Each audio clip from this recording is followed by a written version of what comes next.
बड़ी खबर आ रही है उज्जैन से। उज्जैन में मुहर्रम जुलूस के दौरान उपद्रव, क्रेन से 40 फीट ऊंचाई पर लटकाई वैन, झंडा फहराने के बाद वैन में किया ब्लास्ट। जुलूस में मौजूद लोगों ने किया जानलेवा स्टंट।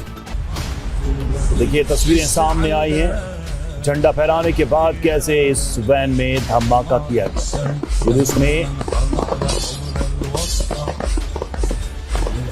ये किया गया जिसका वीडियो भी सामने आया। जुलूस में मौजूद लोगों ने ये जानलेवा स्टंट किया।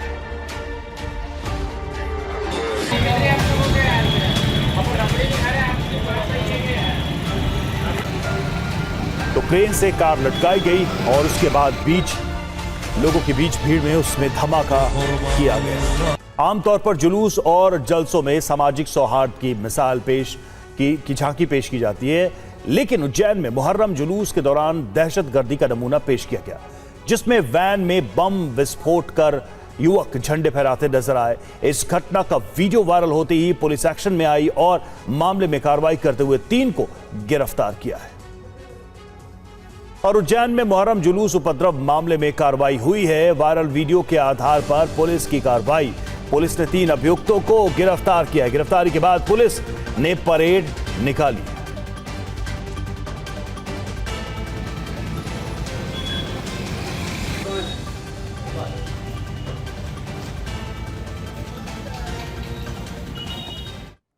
क्रेन में एक गाड़ी को लटका के उसमें पटाखे चला के उसको विस्फोटक जैसा एक विजुअल सामने आया था।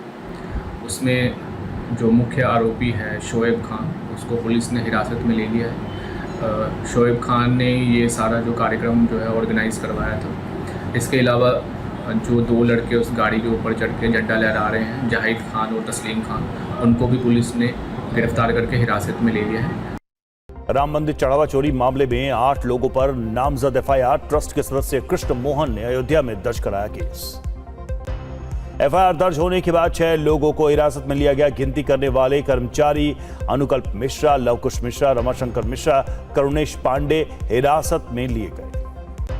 चढ़ावा चोरी केस में बीएनएस की धारा 305, 306, 316, 317 और 61 में एफआईआर दर्ज की गई। टिनी यादव के खिलाफ और सबूत जुटाए जा रहे हैं, जिसके बाद पुलिस उसे हिरासत में ले सकती है। 8 नामजद के अलावा ज्ञात आरोपियों का भी एफआईआर में जिक्र। अयोध्या में एसआईटी की जांच में सामने आई नई जानकारी। चोरी की रकम से मकान और दुकानें बनाई गई। एफआईआर दर्ज होने के बाद एसपी प्रमुख अखिलेश यादव का तंज, फुनगी को फांसी, शाखाओं को मिलेगी माफी। बड़ी मछलियों को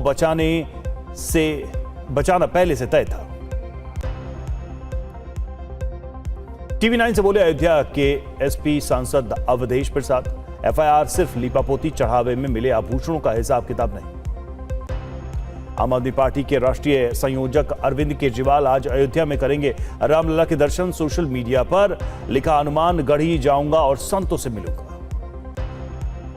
आम आदमी पार्टी नेता संजय सिंह का बयान, रस्म अदायगी और चंपत राय समेत कई लोगों को बचाने के लिए कर्मचारियों के खिलाफ दर्ज की गई एफआईआर।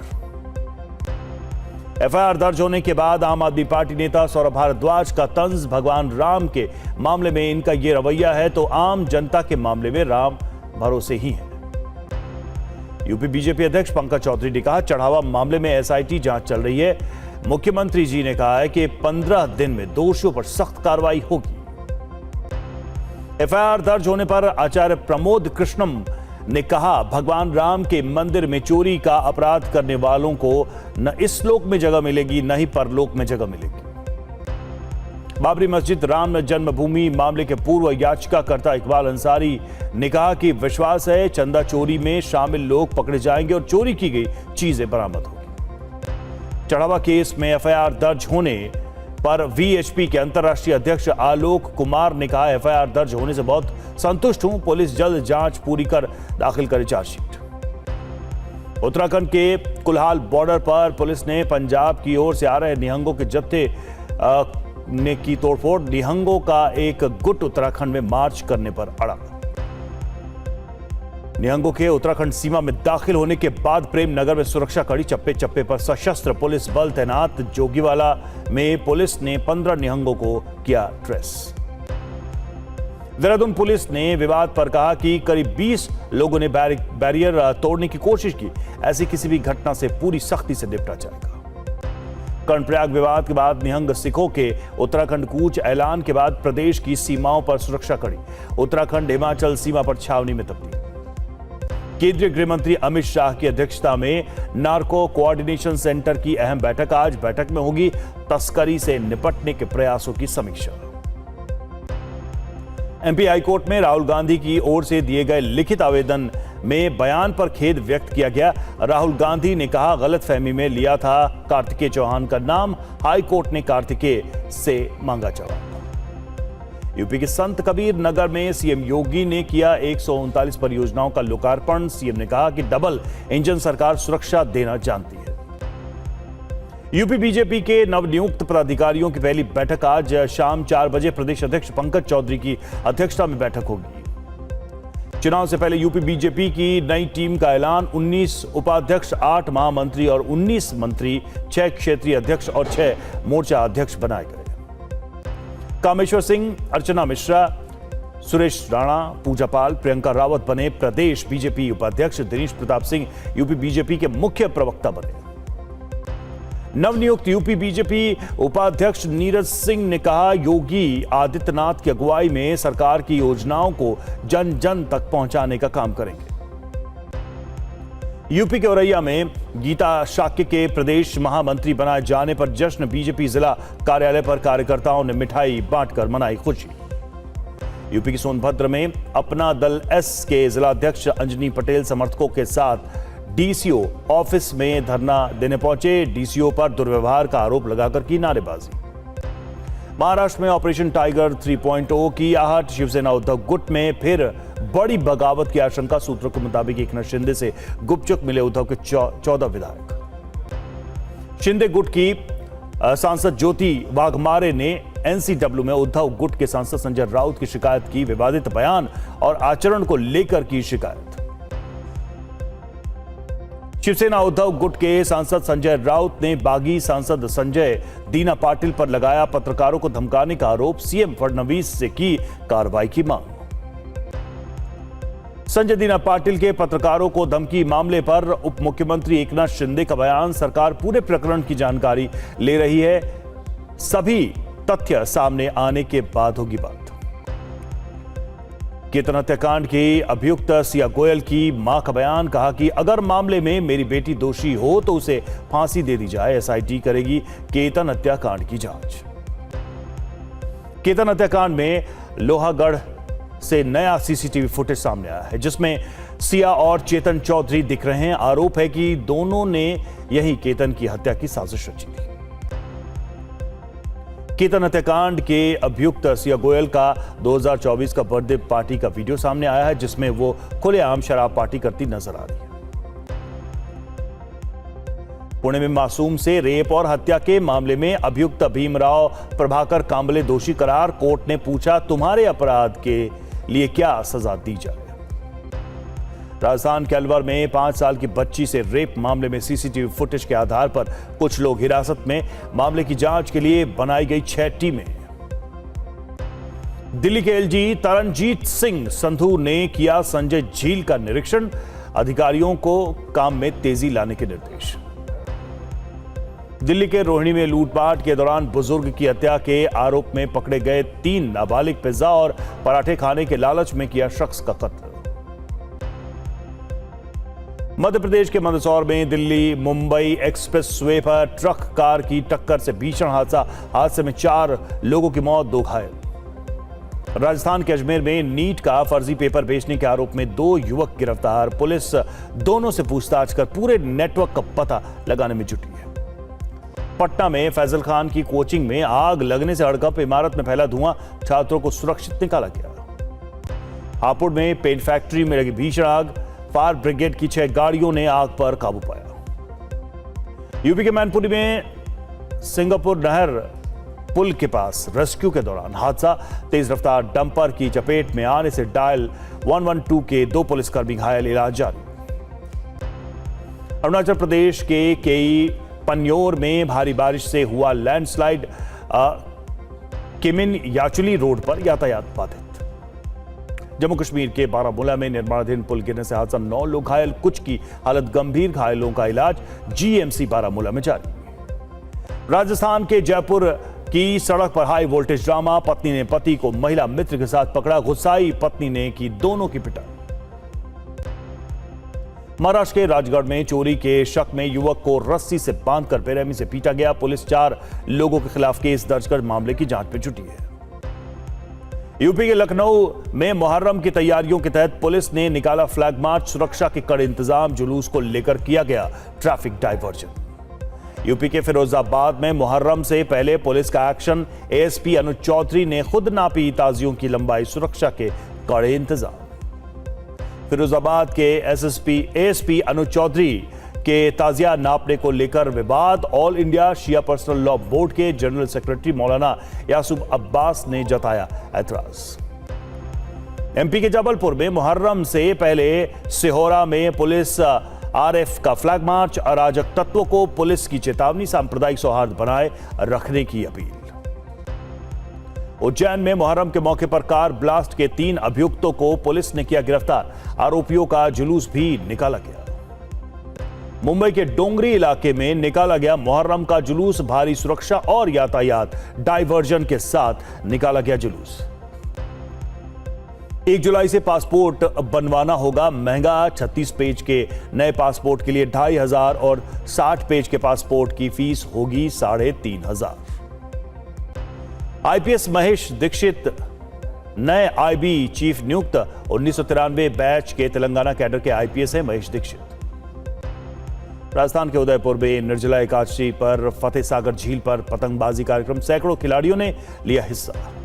27 जून से 29 जून के सेशल्स दौरे पर रहेंगे प्रधानमंत्री मोदी, राष्ट्रीय दिवस समारोह में गेस्ट ऑफ ऑनर के रूप में निमंत्रण। और अब देखते हैं मिनी स्पेशल। तो मिनी स्पेशल में सबसे पहले बात राम मंदिर के चढ़ावा विवाद की। एफआईआर दर्ज होने के बाद एसआईटी फिर जाएगी अयोध्या, खबर आ रही है। पुलिस ने कई लाख रुपए बरामद किए, आरोपियों के परिवार के खातों में लाखों की ट्रांजैक्शन मिली है। टिन्नू मनीष यादव ने 5 साल में करोड़ों की संपत्ति बनाई है। आज कोर्ट में हो सकती है आरोपियों की पेशी।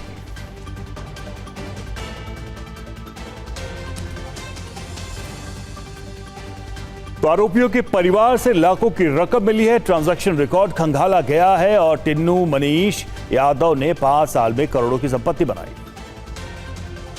राम मंदिर चढ़ावा चोरी मामले में करीब 18 दिनों बाद श्री राम जन्मभूमि तीर्थ क्षेत्र ट्रस्ट ने आखिरकार गुरुवार को एफआईआर दर्ज करा दी। इसमें ट्रस्ट महासचिव चंपत राय के करीबी टिन्नू यादव समेत 8 आरोपी बनाए गए हैं। ट्रस्ट के सदस्य कृष्ण मोहन ने एसआईटी की शुरुआती रिपोर्ट के आधार पर मुकदमा दर्ज कराया है।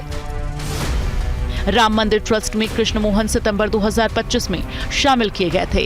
कृष्ण मोहन को ट्रस्ट में कामेश्वर चौपाल की जगह लाया गया था।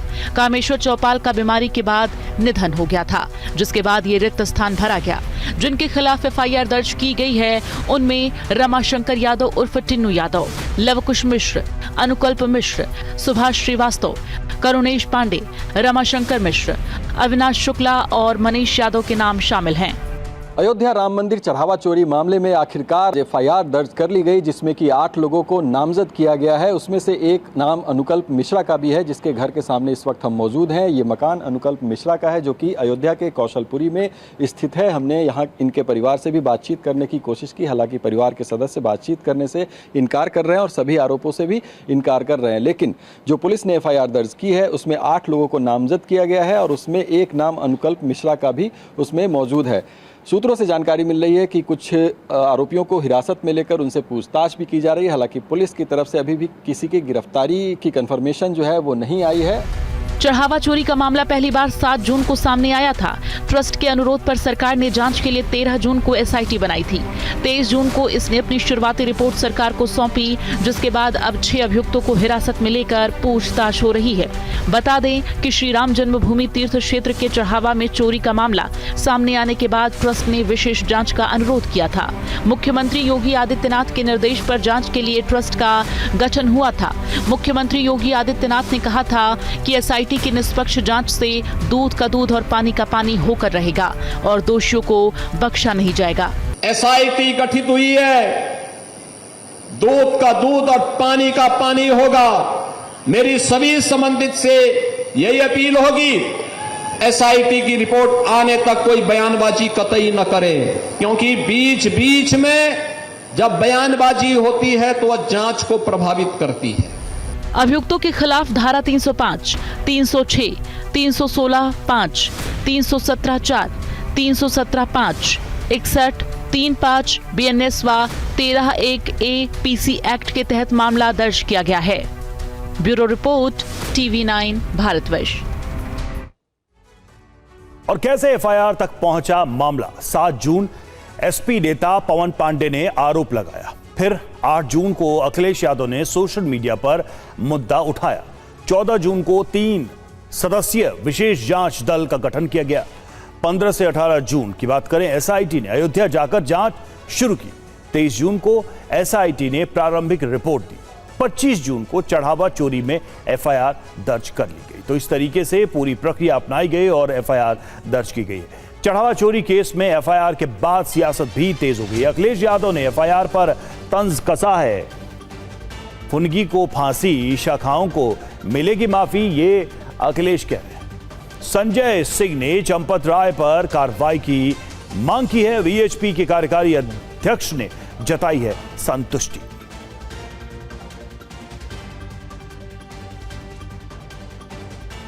अयोध्या के राम मंदिर में श्रद्धालुओं के चढ़ावे में कथित चोरी का मामला अब सिर्फ जांच तक सीमित नहीं है।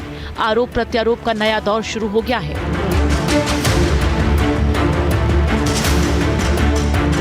आम आदमी पार्टी का आरोप है कि चंपत राय समेत कई लोगों को बचाने के लिए कर्मचारियों के खिलाफ एफआईआर दर्ज कराई गई। वहीं चोरी के आरोपों से केजरीवाल बेहद दुखी हैं और वो आज राम मंदिर जाने वाले हैं। इस एसआईटी के पास जांच करने की कोई पावर नहीं है, तो ये एसआईटी केवल धोखा है, लोगों की आंखों में धोखा है, लोगों को लीपापोती, ये पूरे मामले पे लीपापोती करने का मामला है और एसआईटी का काम केवल बड़े बड़े लोगों को बचाना है। जब उसकी सीसीटीवी फुटेज थी, सारी जानकारी थी, पैसे की बरामदगी हो चुकी थी, तो इन्हीं लोगों के खिलाफ एफआईआर पहले क्यों नहीं हुई? आज इसलिए हुई कि चंपत राय सैकड़ों करोड़ के घोटाले में फंस रहा था। आज इसलिए हुई कि मेरे द्वारा दिए गए जमीन के कागजात में ऐसे साक्ष्य हैं जिससे इन लोगों का बचना मुश्किल है। वहीं चढ़ावा चोरी मामले में एफआईआर के बाद समाजवादी पार्टी के अध्यक्ष अखिलेश यादव का भी पोस्ट सामने आया है, जिसमें उन्होंने बीजेपी पर तंज कसा है। अखिलेश ने लिखा है कि भाजपा राज में नाइंसाफी की दिखेगी ये झांकी, फुनगी को फांसी, शाखाओं को मिलेगी माफी। जनता कह रही है कि पहले एसआईटी के बहाने सारे सबूत साफ कर दिए गए होंगे और ये निश्चित कर लिया गया होगा कि किन बड़ी मछलियों को बचाना है और किसको फंसाना है। उसके बाद एफआईआर हो रही है। लगता है एसआईटी को पहले रिपोर्ट बनाकर दे दी गई होगी और उसके हिसाब से जांच की गई होगी, मतलब निष्कर्ष पहले निकाल लिया गया होगा। उधर बीजेपी का कहना है कि चोरी का मामला सामने आते ही कार्रवाई की गई, इसलिए इसे शासन की विफलता बताना गलत है। देखिए, इसमें पहले से ही हमारे मुख्यमंत्री जी ने उस पर कड़ा कदम उठाया है और एसआईटी का गठन हुआ है और मुख्यमंत्री जी ने कहा कि 10-15 दिन आप लोग रुकें, जो भी दोषी पाया जाएगा उस पर सख्त से सख्त कार्रवाई की जाएगी। उधर 8 लोगों के खिलाफ एफआईआर पर विश्व हिंदू परिषद ने संतुष्टि जताई है। आलोक कुमार ने कहा है कि ट्रस्ट के सदस्यों ने नामों के बारे में पता चलते ही एफआईआर दर्ज कराने में एक दिन भी देर नहीं की। वहीं आचार्य प्रमोद कृष्णम ने कहा, विश्वास बनाए रखने के लिए ट्रस्ट के पदाधिकारियों को अपने पद से त्यागपत्र दे देना चाहिए। इस पूरे मामले में और इस मामले में जिन लोगों के भी नाम आ रहे हैं वो एफआईआर में हो या नहीं, उनकी जांच हो। वरिष्ठ पुलिस अधिकारी जांच करें और ये जांच शीघ्रता से पूरी होकर कोर्ट में चालान फाइल हो, जिससे हम शीघ्र ही अपराधी लोगों को जेल के फाटक के अंदर देखें।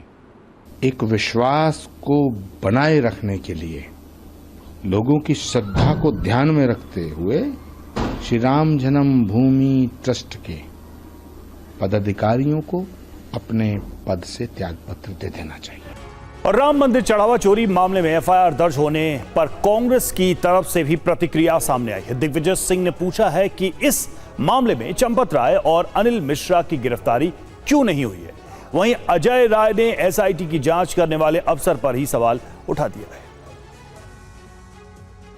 जो चंपत राय जो हैं वो ऐसे व्यक्ति हैं जो बड़े सादगी से तो रहते हैं, लेकिन करोड़ रुपए उन्होंने पहली बात तो जमीनों में गड़बड़ करी, तब कोई संज्ञान में नहीं लिया गया। मैं आपसे कहना चाहता हूं, इतने प्रमाण मिलने के बाद भी चंपत राय को अभी तक गिरफ्तार क्यों नहीं किया गया, अनिल मिश्रा को गिरफ्तार क्यों नहीं किया गया। मैं इस बारे में माननीय प्रधानमंत्री से अनुरोध करूंगा कि आपने जब से विश्व हिंदू परिषद को ये सौंप दिया है, लूट मची हुई है। इतना मैं कहना चाहूँगा कि जो एसआईटी का गठन हुआ, गठन में ही पहली बात उसमें दागदार अधिकारी को बनाया गया। जो विषय विश्वास पंत, जो उसका जो मेन अध्यक्ष है, वो इलाहाबाद के भगदड़ में मेन व्यक्ति है, जिसने सुबह अनाउंस किया, उठो उठो सवेरा हो गया, जो सोवत है वो खोवत है, जो जागत है सो पावत है, अमृत वर्षा हो रही है, जाओ जल्दी से। उसके बाद भगदड़ हुई, वो अधिकारी जांच समिति का अध्यक्ष बनाया गया एसआईटी का। तो इसे साबित हो गया कि पूरी तरीके से जो सरकार चाहेगी उस तरीके से विजय विश्वास पंत काम करेंगे, ये साबित हो गया। अब ये आप देख लीजिए कि जो एफआईआर इन्होंने किया, वो एफआईआर भी कांग्रेस के दबाव में हुआ, क्योंकि कल पूरे उत्तर प्रदेश के अंदर कांग्रेस पार्टी सड़क पर उतरकर महामहिम राज्यपाल को हमने पत्र रख दिया कि तत्काल वो सरकार को निर्देश दें, ट्रस्ट को निर्देश दें कि वो लोग मुकदमा दर्ज करें और मुकदमा दर्ज करके कार्रवाई करें। उत्तर प्रदेश के बलिया में मुठभेड़ के बाद पुलिस ने एक गो तस्कर को गिरफ्तार किया। ग्रीनफील्ड एक्सप्रेसवे के पास चेकिंग के दौरान बदमाश ने भागने की कोशिश की, जिसके बाद पुलिस ने जवाबी कार्रवाई करते हुए उसे गिरफ्तार कर लिया। बदमाश के नाम अलग अलग थानों में कई मामले दर्ज। बड़ी खबर, सिया के माता पिता का बड़ा बयान आया है। केतन की हत्या के दोषियों को सख्त सजा मिलनी चाहिए। अगर बेटी भी दोषी तो उसे भी खाई से गिरा दे। चेतन के पिता ने बेटे को बताया है बेकसूर। चेतन ने धक्का देने से इनकार किया। चेतन के पिता की तरफ से यह बयान सामने आया। मेरी बड़ी पीड़ा ये है कि जो भी है, जिसने जो भी ये किया है, उसे सख्त से सख्त सजा मिले। और जैसे हमारा केतन जिस किले से गिरा है, इसमें जो भी आरोपी पाया जाए, उसमें भले मेरी खुद की बेटी क्यों ना हो, उसे भी वहीं से धक्का दे दिया जाए। यह मामला सुन के मुझे इतना शौक लगा कि ये कैसे हो गया और क्या मेरा दिमाग में ऐसे हुआ कि क्या हो गया करके। जितना दुख उन्हें है केतन जी का, आज उससे ज़्यादा दुख मुझे है कि एक नहीं दो परिवार डिस्टर्ब हो गए हैं। दोनों परिवारों में केतन जी भी इतने अच्छे थे। अगर किसी का इसमें दोष हो तो उसे सख्त से सख्त सजा होनी चाहिए, चाहे उसमें मेरी बेटी भी हो। अगर मेरी बेटी का दोष निकले तो जहाँ से केतन जी को गिराया गया या जो गिरे हैं, वहाँ से ही उस दोषी को गिराया जाए। हाँ, उसको फंसाया जा रहा है, मतलब उसको उसका उसमें कुछ इन्वॉल्वमेंट नहीं है। चेतन ने बोला इसलिए, बाकी पहले तो अपने को कुछ मैटर मालूम नहीं। अच्छा, चेतन ने हम जब चौकी में गए उसको अरेस्ट करने के बाद में, तो उसने क्या बोला कि मैंने इनको कुछ धक्का विक्का कुछ नहीं दिया, मैं दूर खड़ा था। हाँ, वो ऐसा चेतन बता। हाँ, अभी वो धक्का दिया कि नहीं दिया वो अपने को मालूम नहीं है। और इस बीच आपको बताएं कि सिया गोयल की पार्टी का एक वीडियो भी सामने आया है। अपना बर्थडे सेलिब्रेट करती नजर आ रही है सिया। साल 2024 का यह वीडियो बताया जा रहा है। और इस बीच एक और बड़ी खबर, केतन अग्रवाल हत्याकांड से जुड़ा एक और वीडियो, एक और अपडेट आपको बताएं। केतन की हत्या के लिए सिया, चेतन की प्लानिंग, ये खबरें आ रही हैं। हत्या के एक दिन पहले कैफे में मिले हैं सिया और चेतन। ये देखिए आप, कैफे में बैठकर दोनों ने बनाई पूरी हत्या की योजना। 17 जून का ये वीडियो है, पुणे। आप लोकेशन भी देख पा रहे। करीब 1 घंटे तक कैफे में सिया और चेतन रुके रहे और शाम 4 बजकर पे ये देखिए दोनों बैठे रहे करीब 1 घंटे तक। और ये कहा जा रहा है, इस बात का दावा है कि यहीं पर बैठकर सिया और चेतन ने केतन की हत्या की पूरी प्लानिंग को किया था। ऐसी जानकारी सामने रखी जा रही। शाम 4:35 पर एंट्री और शाम 5:30 पर दोनों वहां से एग्जिट यानी कि बाहर निकलते हुए नजर आ रहे हैं।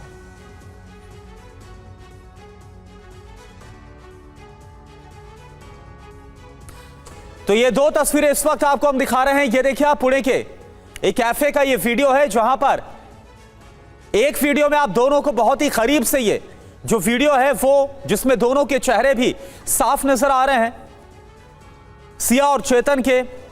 और दूसरी तरफ एक और वीडियो जहां पर ये दोनों बैठे हुए नजर आ रहे हैं।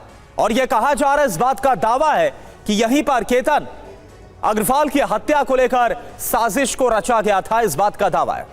इधर केतन अग्रवाल हत्याकांड में रोज नया पर्दाफाश हो रहा है।